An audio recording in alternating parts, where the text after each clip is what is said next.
Good morning. Today is March 30th. The year is 2012, and my friend Brooke Howe and I have completed work on the Masonry mass heater for the Elm stove, and I wanted to take a couple of minutes and show you what it looks like in its completed state, and also show you some temperature readings on my little infrared gun and give you an idea of how it's working. The 36-inch Wildfire Elm is connected to it.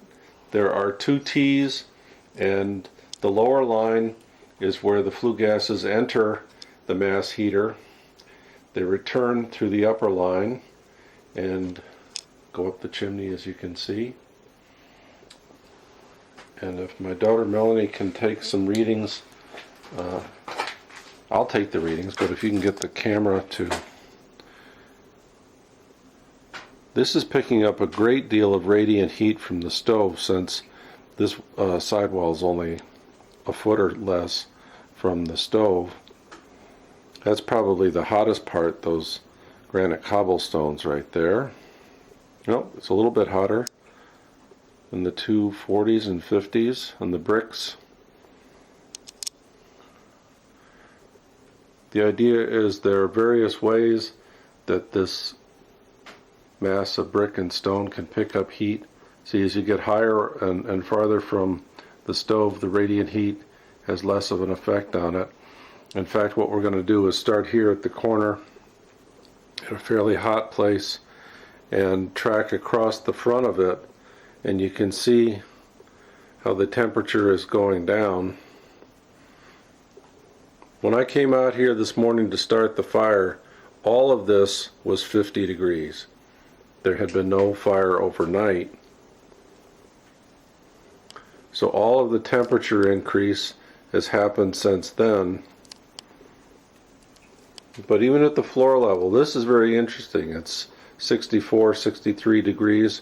During the winter time, when I would take temperature readings of the floor, it was always closer to 49 degrees.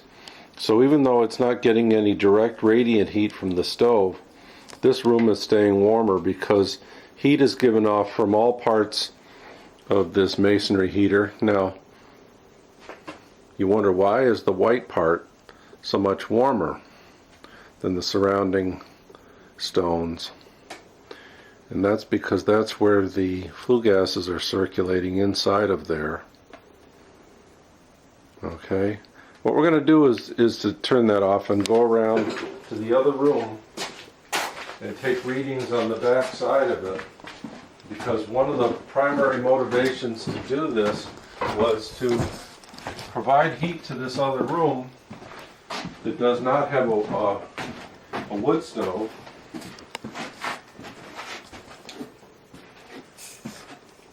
Okay, this wall right here is the complementary wall, the opposite wall to the white one that you saw.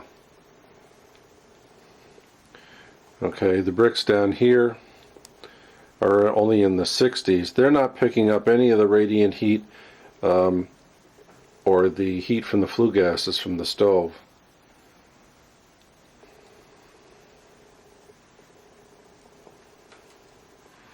Okay, and you see right up here there's an opening where hopefully air will circulate past the front of it and provide convected heat for this room. This is only the second time that we've fired this up. The first time I did a short video a couple of weeks ago before all the brick was laid up. I wanted to show you what it looked like and worked like as it's finished, and say once again, thank you for watching. It's about 2 o'clock in the same afternoon. I think we did the first video segment about 10:30 this morning. I've let the fire burn down.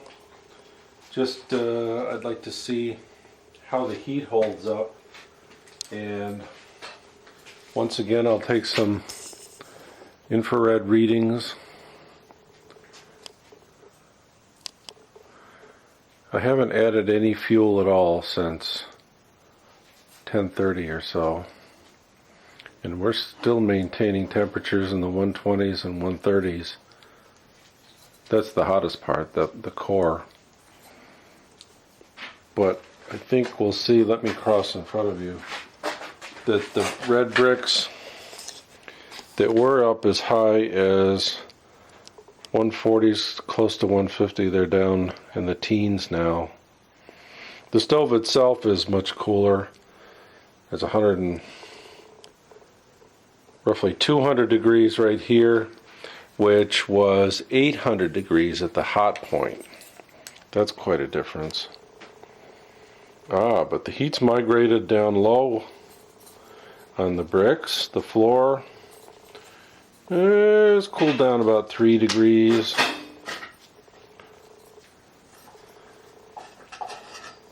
They're about the same as the room temperature. The room temperature is about 70 still. And outdoors is right around 32 degrees. So those blocks picked up some heat. And let's see, the lower leg of the stovepipe is only 135.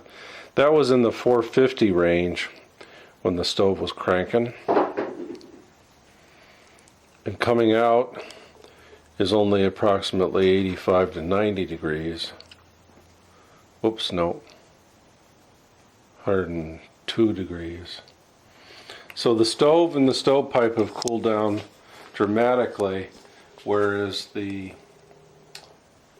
core of this mass heater is still retaining its heat, and probably will for several hours.